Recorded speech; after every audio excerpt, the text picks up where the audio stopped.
আসসালামু আলাইকুম এভরিওয়ান। আজকে আমরা আলোচনা করব একটি প্যারাগ্রাফ দিয়ে, মানে একটি প্যারাগ্রাফ শিখে এই 7টি প্যারাগ্রাফ কিভাবে লিখতে হয় তার নিয়ম।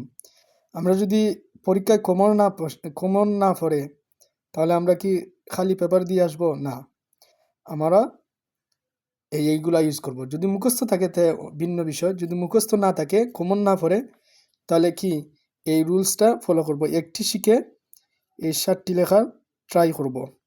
তো এটা হলো সোশ্যাল প্রবলেম, সামাজিক সমস্যাগুলো কি কি: load shedding, traffic jam, road accident, environment pollution, air pollution, drug addiction, deforestation. এইগুলো কিন্তু এসএসসি পরীক্ষাতে আসে।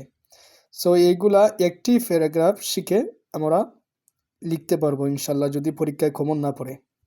তো আমরা নিজেও কিছু অ্যাড করব। তো শুরু করছি। প্রথমে টপিক ওয়ার্ড যেটি আসবে সেটি। যদি লোডশেডিং আসে এখানে কি বসবে? লোডশেডিং বসবে। যদি ট্রাফিক জ্যাম আসে এখানে কি বসবে? ট্রাফিক জ্যাম বসবে। টপিক ওয়ার্ড বসবে। যেমন ধরি আমরা লোডশেডিং এসেছে পরীক্ষায়। Load shedding is a great and harmful problem. It is not only a common matter for our own country but also for the other countries too. পরে কি? টপিক ওয়ার্ড, যেটা পরীক্ষা আসবে সেটি লিখতে হবে। Topic word: destroying our social peace and happiness. এখানে full stop হবে।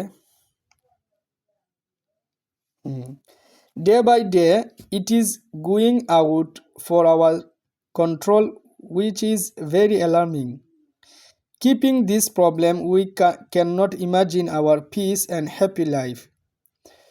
Though topic word is very tough to remove this problem totally from the society, but we have to try at any cost. Without removing this acute problem, people cannot get relief. Everybody wants a good solution for this problem. Besides, government should come forward to overcome this problem.